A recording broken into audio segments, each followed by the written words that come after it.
bobo digigit nyamuk. Hai horror lovers, selamat datang di channel Bisikan Horor. Kalian mau bobo ya? Mau nggak guys, aku dongengin kisah tentang misteri alur cerita yang berjudul Ondina Bobo, yang barusan aja aku nyanyiin lagunya tadi. Yuk, nggak usah berlama-lama lagi, siapkan bantal, guling, sambil rebahan ya. Siap-siap, aku bisikin alur ceritanya. Scene awal memperlihatkan seorang ibu yang sedang menyanyikan lagu Nina Bobo untuk putri kecilnya yang bernama Lala. Di kamar atas ada anak laki-laki yang terbangun karena merasakan ada kehadiran roh halus yang selama ini mengganggunya ketika ada yang menyanyikan lagu Nina Bobo. Anak laki-laki itu bernama Rian. Sambil mencoba menghindar, Rian menutup hidungnya dan menahan nafas menuju ke kamar Lala. Rian bercerita kepada ibunya kalau ia tidak bisa tidur karena ada seorang laki-laki berada di kamarnya. Ibunya pun mencoba menidurkan anak laki-lakinya itu dengan lagu Nina Bobo. Tetapi Rian langsung menolaknya untuk gak menyanyikan lagu itu karena Rian merasakan ketakutan. Ketika semua terlelap tidur, tiba-tiba ada yang menarik selimut orang tua Rian. Mereka semua berteriak dan berlari keluar. Laki-laki roh halus itu pun menyerang keluarga itu. Dan mereka tewas seketika. Sayangnya, anak sekecil Rian harus melihat kejadian mengerikan itu dari lantai atas yang membuatnya memiliki trauma di kemudian hari. Dan cerita pun baru dimulai. Film melompat ke 5 tahun kemudian, di mana Rian yang berumur 12 tahun kini berada di rumah sakit jiwa pasca kejadian tragis di malam itu. Di sisi lain, ada seorang dokter psikiatri bernama Karina sedang mengajukan proposal tesis untuk gelar S2-nya. Karina sangat tertarik dengan kisah yang dialami oleh Rian dengan melalui metode EMDR. Karena metode itu menurutnya terbukti sangat ampuh untuk menangani pasien yang mengalami stres traumatik di masa lalu. For your information, Karina berencana menggunakan cara shock terapi supaya Rian bisa mengingat dan menghadapi masa-masa lalunya. Dan ketika si Rian stres, Karina berencana akan mengeluarkan metode EMDR dengan cara menghipnotis Rian saat dirinya stres berat. Nah, dengan cara itu diharapkan si Rian akan menjadi lebih baik karena sudah terbukti banyak berhasil diterapkan oleh dokter-dokter di Amerika dengan sistem EMDR ini. Oleh karena itu, Karina meminta izin kepada dosen pembimbingnya untuk membawa Rian kembali ke rumah lamanya dalam kurun waktu 1 bulan. Para dosen pun saling berdiskusi. Singkat cerita, ketua dosen pembimbing yaitu Profesor Hardoni mengatakan bahwa ia menyetujui proposal Karina, namun dengan syarat hanya dalam waktu 2 minggu saja, dan meminta Karina untuk setiap hari melaporkan perkembangan Rian, karena Rian berada di bawah tanggung jawab akhir pada si profesor. Karina bersama sahabatnya yang bernama Bams akhirnya membawa Rian menuju rumah masa lalunya. Sesampainya di sana, Rian masih takut untuk memasuki rumahnya, apalagi ke kamar masa kecilnya yang berada di lantai atas. Rian kemudian lari memasuki kamar yang di bawah, yang disusul oleh Bams membawa boneka tentara masuk ke kamar bawah yang Bams kira jika itu boneka mainannya Rian. Bams mencoba duduk di samping Rian, tetapi scene beralih ketika Karina mencoba mengajak bicara Rian. Mengapa si Rian memilih kamar bawah, padahal kamarnya Rian ada di atas? Tetapi Rian tak bicara apa-apa. Di sisi lain, Bams yang asyik melamun di kamar mandi tiba-tiba Bams yang penakut lalu meminta izin kepada Karina untuk tidak tinggal di rumah itu dan memilih pulang saja. Karina lalu mencoba memulai metode EMDR-nya.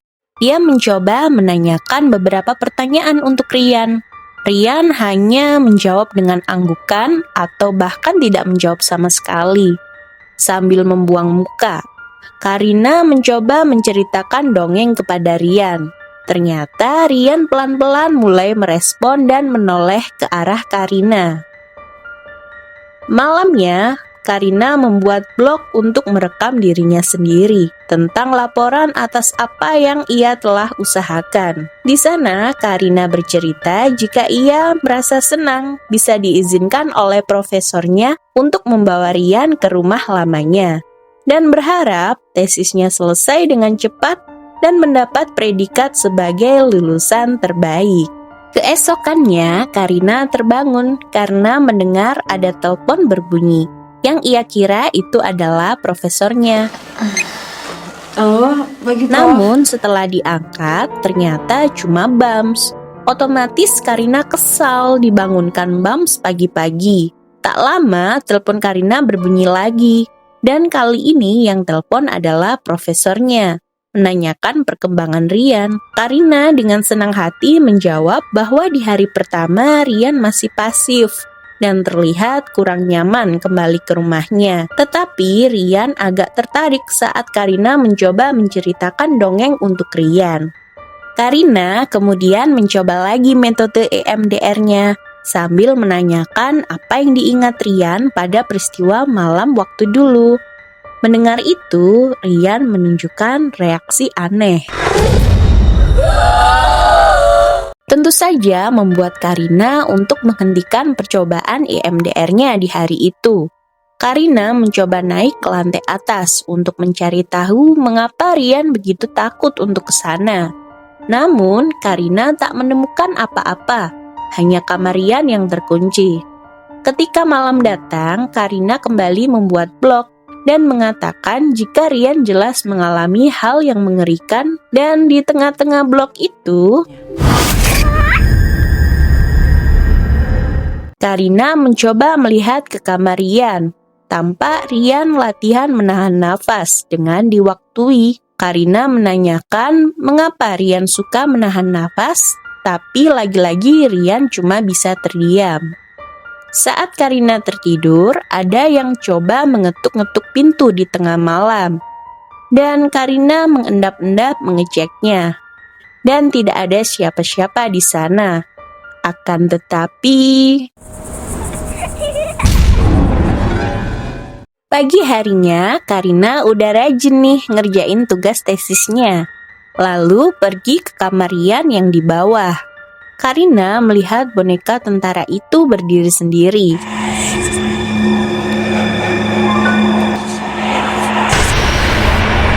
Dan terjatuh ketika Karina mencoba mengambilnya. Scene beralih saat proses EMDR kembali dilakukan. Ketika Karina menanyakan apakah Rian merasa senang, Ria pun mengangguk karena Rian merasa telah bertemu dengan Lala adiknya, sambil menunjukkan posisi Lala berada. Ia bercerita jika dirinya melihat Rian tidur dengan tidak tenang lebih dari 2 menit. Dan Karina berusaha mencari cara untuk bisa mengawasi Rian setiap saat. Karina pun akhirnya terpikir untuk meminta bantuan Bams memasang CCTV di kamar Rian. Besoknya, Bams langsung datang membawa CCTV yang bisa menyambung ke WiFi, sehingga bisa memantau Rian dimanapun berada.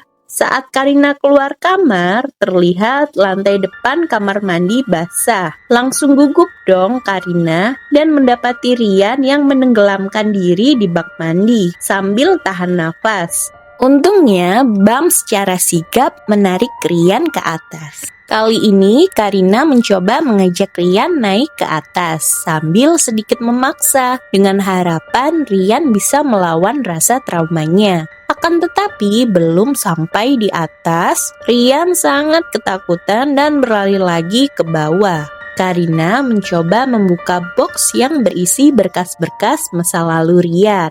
Tampak di sana masa kecil Rian yang memberontak saat berada di rumah sakit jiwa dan sebuah laporan dari Dokter Anwar yang merupakan dokter yang pertama kali menangani Rian setelah peristiwa traumanya. Tertulis di sana, Rian sulit bersosialisasi dan melarang menyanyikan lagu Nina Bobo. Karina terfokus pada larangan nyanyian itu, sehingga ia bermaksud untuk menelpon Dokter Anwar. Sayangnya, Dokter Anwar pergi ke luar negeri, sehingga Karina hanya menitip pesan untuk Dokter Anwar menghubungi nomor Karina terkait pasien yang bernama Rian Saputra. Saat tidur, Karina mendengar teriakan Rian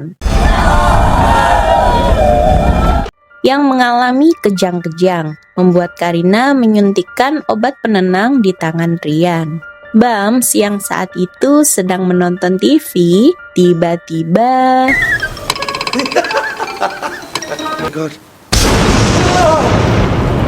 Karina dengan membawa senter keluar kamar, menghampiri Bams. Akan tetapi, tiba-tiba teleponnya berbunyi. Saat diangkat pun ternyata tidak ada suara. Namun, teleponnya berdering lagi. Dan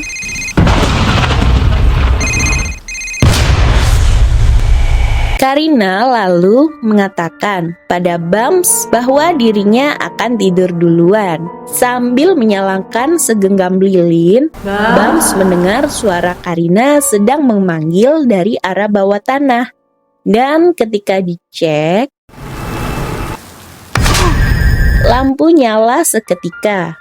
Bams yang ketakutan lalu ke kamar Karina. Ia meminta untuk numpang tidur di situ karena di luar sangat menyeramkan sekali. Karina pun mengiyakan asal si Bams tidur di lantai. Hari kelima percobaan IMDR kembali dilakukan. Kali ini Rian sudah mulai berbicara sedikit-sedikit. Dia mengatakan jika ia takut karena ayah, ibu, dan adiknya mati. Dan ketika Karina menanyakan siapa yang membunuh mereka, seketika ekspresi Rian kegagalan di setiap IMDR yang dilakukannya membuat Karina menjadi penat dan pusing. Di saat yang gak tepat itu, si profesor malah menelpon meminta laporan perkembangan Rian. Dengan mencoba memasang wajah yang baik-baik saja, Karina mencoba meyakinkan kepada profesornya bahwa Rian lebih komunikatif dan lebih terbuka, serta lebih bisa beradaptasi. Karina juga meyakinkan bahwa minggu depan pasti berhasil dan Rian bisa kembali normal. Bams kemudian menceritakan bahwa jika Rian belum bisa merelakan kematian keluarganya, maka arwah mereka akan gentayangan. Dan ketika meninggalnya di rumah secara nggak wajar, maka arwahnya gentayangan di rumah. Karina secara spontan untuk menghentikan ucapan dari Bams, karena menurutnya itu semua hanya doktrin. Seperti halnya mengapa Leak cuma ada di Bali saja, ungkapnya. Karina mencoba memasuki ruangan kamar Rian di lantai atas. Nampak ada bayangan kaki dari bawah pintu. Dan pintu pun terbuka sendiri. Tampak ruangan itu sangat berantakan sekali dan ada permainan kartu di situ. Karina merasa lelah dengan proyeknya karena sudah hampir seminggu Rian gak ada perkembangan apa-apa dan dirinya juga sudah 3 hari gak tidur. Bahkan belakangan ini Karina merasa telah berhalusinasi yang ia yakini karena terpengaruh oleh cerita hantunya Bams. Ia pun mencoba untuk beristirahat tidur, tapi terdengar bunyi pecahan dari arah dapur yang ternyata Rian yang telah melakukannya. Sempat terpikir oleh Karina untuk memarahi Rian karena mengganggu waktu istirahatnya. Tetapi Karina berpikir kalau dengan marah takut akan mempengaruhi mental si Rian. Tanpa diduga, Kamu lapar ya? Keesokannya, Dokter Anwar, yaitu dokter yang pertama kali menangani Rian, akhirnya menelpon balik ke nomor Karina. Di kesempatan itu, Karina ingin menanyakan catatan dokter tentang dilarang menyanyikan lagu Nina Bobo. Dokter Anwar pun menyarankan dengan tegas untuk melarang menyanyikan lagu Nina Bobo, sebab dulu Dokter Anwar pun sempat mencoba menyanyikannya, tetapi malah membuat kemunduran atas progres yang ia jalani. Dan beliau tidak berani untuk bereksperimen lebih untuk anak di bawah umur. Karina yang terlalu rasional gak menerima saran dari Dokter Anwar karena menurutnya gak ada fakta kalau lagu Nina Bobo membahayakan Rian, sehingga ia pun nekat menyanyikan lagu Nina Bobo. Nina Bobo, oh Nina Bobo. Di dalam blognya, Karina bercerita, jika setelah ia menyanyikan lagu Nina Bobo, membuat Rian tidurnya lebih tenang dibanding sebelumnya, yang tiap 2 menit tidurnya dengan gelisah. Menurutnya, itu usaha terakhir Karina untuk mengatasi Rian. Dikala bingung harus melaporkan apa kepada Profesor Hardoni, Karina memilih untuk tidak mengangkat telepon si profesor dan mencabut baterai HP-nya. Maklum, HP-nya masih belum pakai baterai tanam ya. Hehe. Scene beralih di tempat kerja Bams yang ada di London. Di sana, Bams sambil mengawasi CCTV yang berada di kamar Rian. Terlihat ada bayangan sosok hitam di ruangan itu,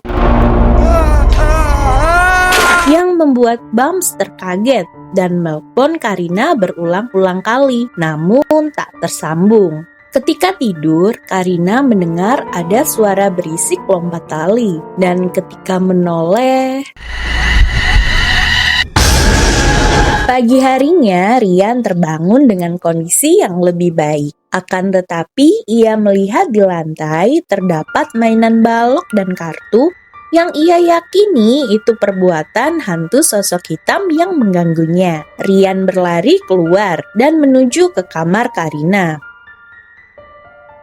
Karina yang tampak linglung dengan berulang kali mengetuk pintu, tidak ada jawaban dari si Karina, membuat Rian membuka pintu itu sendiri sambil bertanya, Semalam kakak nyanyi lagu Nina Bobo ya? Karina yang terkaget dengan kemajuan Rian pertama kali sudah mulai berbicara kalimat yang lengkap, membuatnya malah menawarkan sarapan, bukan malah menjawab pertanyaannya Rian. Ketika di blog pun, Karina mengungkapkan rasa senangnya atas apa yang terjadi pada Rian sudah sedikit bisa berkomunikasi. Namun yang membuat Karina bingung, dari mana Rian tahu kalau semalam Karina menyanyikan lagu Nina Bobo. Karina pun kembali memasang baterai HP-nya dan terdapat SMS serta telepon sampai ratusan kali dari Bams, sehingga membuatnya menelpon balik Bams. Bams pun mengatakan jika dirinya melihat penampakan di kamar Rian. Karina pun gak percaya dan malah mengatakan jika Rian malah tertidur pulas setelah dinyanyikan lagu Nina Bobo. Nina Bobo? Mendengar kata Nina Bobo, Bams langsung searching tentang misteri di balik lagu Nina Bobo. Terjadi kemajuan yang pesat di diri Rian. Sekarang Rian mulai bisa bersosialisasi, bisa tersenyum, dan kembali normal terutama saat Rian diajak jalan-jalan untuk proses pemulihan jiwanya. Di hari ke-12 itu, Karina sangat antusias di dalam blognya dan menurutnya akan menjadi kejutan untuk profesor karena Rian bisa normal kembali. Tentunya harapan Karina untuk menjadi lulusan terbaik ada di depan mata. Saat Rian akan tidur, Karina menyanyikan lagu Nina Bobo. Sontak membuat Rian menghentikannya. Nina Bobo. Stop kak! Karena hanya akan membuat sosok bayangan hitam datang. Rian lalu bercerita, Jika sewaktu kecil sosok itu suka datang kalau dinyanyikan lagu Nina Bobo dan selalu mengajak main. Sosok itu suka dibikinin bangunan dari blocks atau kartu. Lama-lama Rian merasa bosan memainkannya, sehingga membuat sosok itu jadi jahat. Rian juga tahu cara bersembunyi agar tidak terlihat oleh sosok itu, yaitu dengan cara menutup hidung dan menahan nafas. Hal itu membuat sosok hitam itu sangat marah, sehingga malam itu ia membunuh seluruh keluarganya. Karina yang mendengar cerita Rian berusaha meyakinkan Rian kalau nggak terjadi apa-apa. Dan tiba-tiba, Tapi nggak terjadi apa. belum sampai selesai ngomong, udah dihampiri sosok menyeramkan itu. Karina terbelalak gak percaya dan mau tak mau menuruti saran Rian untuk menahan nafas dan lari terbirit-birit. Karina berlari ke lantai atas. Ia benar-benar ketakutan menahan nafas. Tetapi karena gak kuat, Karina melepas tangannya dan membuatnya terlihat dan dibanting dari atas. Rian yang ingin menolong Karina pun akhirnya memberanikan diri pergi ke kamarnya yang di lantai atas, mencari lakban untuk menutup hidung dan mulutnya sambil membuatkan bangunan tumpukan kartu, yang membuatnya juga akhirnya jatuh pingsan. Untungnya Bams datang untuk menyelamatkan mereka berdua. Rian keesokannya pergi ke makam keluarganya. Berbeda dengan Karina yang dibawa ke rumah sakit jiwa karena mengalami shock yang sangat berat atas kejadian-kejadian yang menimpanya. Dan impiannya untuk menjadi lulusan terbaik gelar S2-nya pun harus kandas. Sungguh akhir cerita yang di luar ekspektasi ya. Bagaimana guys atas cerita kali ini? Semoga terhibur. Jangan lupa tekan tombol subscribe dan loncengnya ya, untuk aku bisikin cerita-cerita horor yang lain di video selanjutnya. Bye!